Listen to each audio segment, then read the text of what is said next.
कॉलेजची फी भरायची होती माझ्या प्रश्नांची उत्तरं दे. आणि संग्रामनी भावड्याला आणि गाण्याला उचललं. गावात जी काय घडतंय काय नाही ते मला पण कळलं पाहिजे ना. अभ्यासाकडे लक्ष द्या. तुला त्या संख्येने नेलं होतं ना? ए अभिनव तुला कसं कळलं?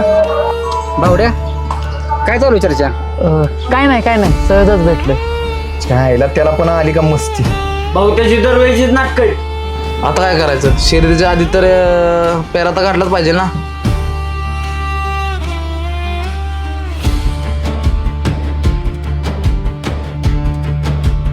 अभि ज्याला आपण शोधतोय तो. बाबा सांगते. का गेला? आणि आपलं प्रेम खरं असेल ना तर ते आपल्याला भेटतच. पैरा करताय का? पण बैल नाही देऊ शकत गाड्या. कायम गुलाला तर राहणारा बैल आहे. पण वायदीशिवाय आपण काय बैल देत नाही. वायदीच्या संबंधाचा चहा घेत नाही मी. ते कांड झालाय. पण तिथं गेल्यावर खरा विषय कळला. काय विषय? ह्या पळशीचं मैदान मारायचं म्हणजे मारायचं. आता टांग्यानेच गाडी पळली पाहिजे. पोरग शोधायचं. आणि त्याच्या डोक्यातलं ते मैदानाचं वारं पण. त्याला आता नाचायलाच काय तोंड दाखवाय पण जागा ठेवणार नाही.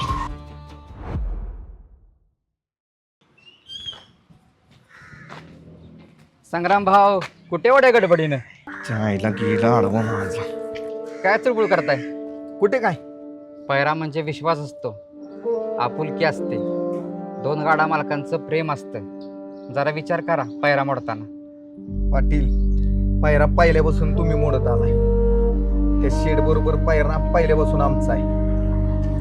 संग्राम भाऊ मी आधीच बोललो होतो, सळसळणाऱ्या रक्ताला कसं शांत करायचं ना हे मला चांगलंच माहिती.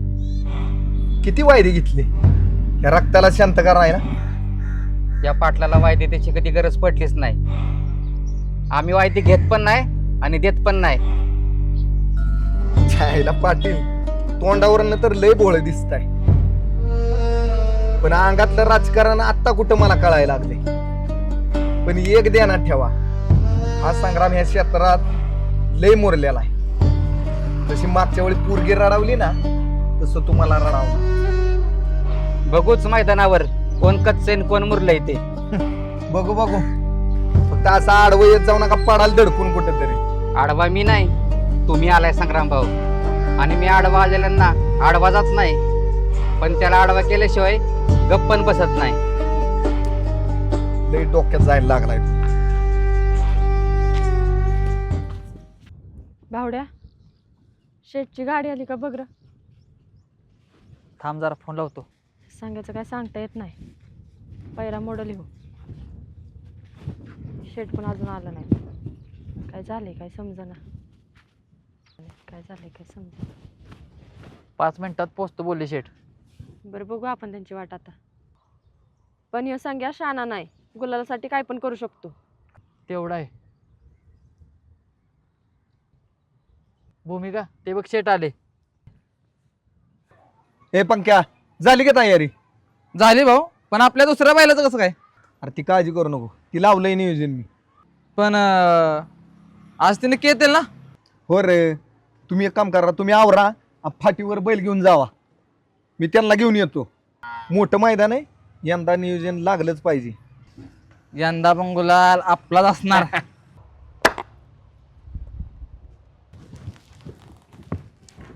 मग मालकीन बाई यंदा गुलालात राहायचं ना. अहो ह्या बारीला गुलाल सोडायचाच नाही. मग जरा बैलाचं खुराक पण वाढवा की.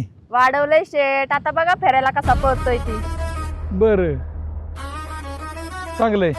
ए पोरांनो अरे घ्या गाडी वळवून.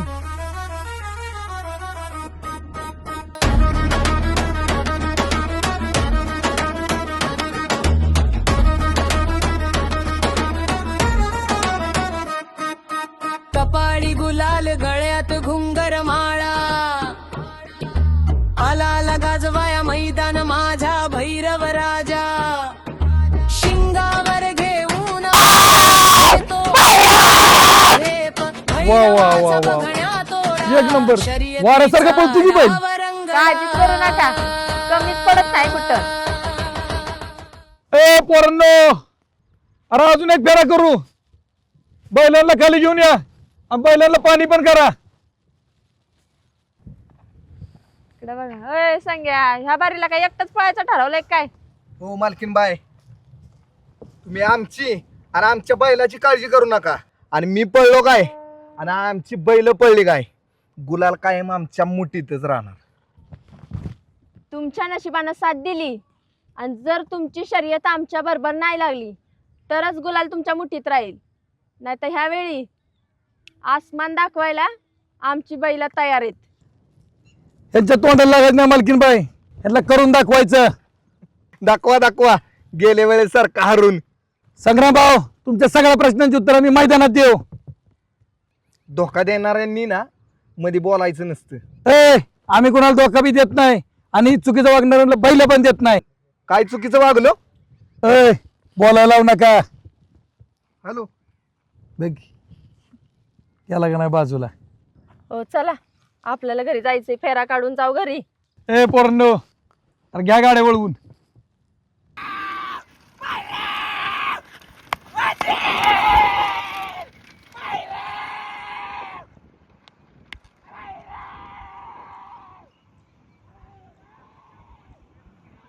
संग्राम भाऊ, बस झाली तुझी फोनची नाटके. अरे आमचा दुसरा फेरा पण झालाय, केलंय तुला मैदान मोकळे.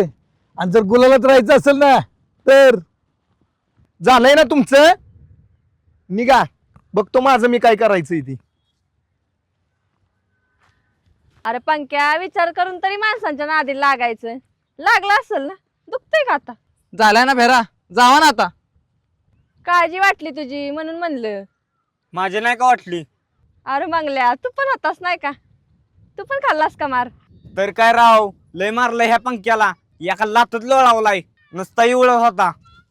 त्या शेऱ्याचं तर डोकं फोडलंय. सगळं आधीच ऐकलं होतं, पण म्हणलं चौकशी करावी. झाली ना चौकशी करून, या आता. जाते मी, तुमच्या त्या भाऊला सांगा त्याच्या नाद्याला नका लागू म्हणाव, नाही तर तुम्ही खाल्लाय मार तसं ते पण खात्याल.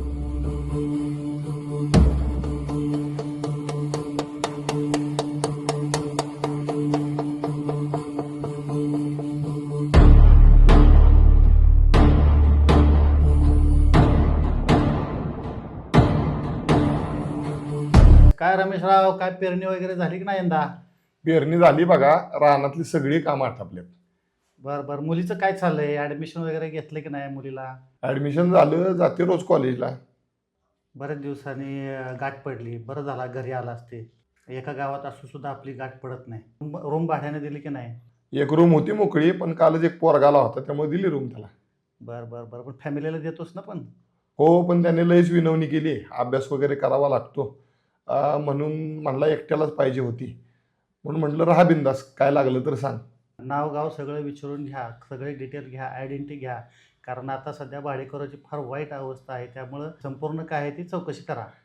विचारणारच होतो, पण एक काम लागलं त्यामुळे राहूनच गेलं बघ. सगळं व्यवस्थित चौकशी करून घे. अरे हा तोच असेल का भूमिकाचा अभि?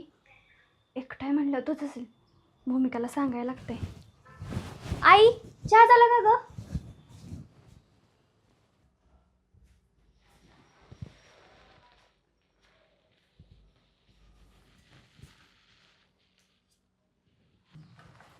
काका खूप दिवस झाले तुमच्याकडे आले नाही, उद्या परवा येते तिकडं. न सांगताच तू चहा कशी घेऊन आलीस? तुला अचानक काय झालं तुला? काय अरे, तिची इच्छा आहे तर येऊ दे की. येऊ दे. हां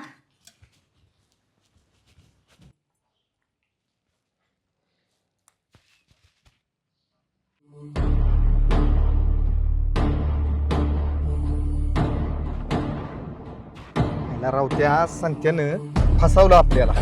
पायरा करू म्हणला, फेऱ्याला पण नाही आला. काहीतरी डोकं लावलं पाहिजे. आता काय करायचं? वायदीशिवाय पर्याय नाही. त्यावेळी वायदी द्यायची आणि त्या मालकीनं माझंच मोडायचं. तसंच करू भाऊ, मागाशी लय मालकीन बोलत होती. काय म्हणली? हा मागल्या सगळं सांगत बसला मालकीनीला. पण मी सांगितलं म्हणून कळलं तिच्या मनात काय येते. वय वय सांगत होते भाऊला सांगा त्याच्या नादा नका लागायला, आता आमच्याकडे मार खायला लागत. हिच्या आईला मालकिनीच्या आता फासा पालटायलाच पाहिजे. तुम्ही बैल घेऊन घरी जा, मी लावतो पद्धतशीर कार्यक्रम.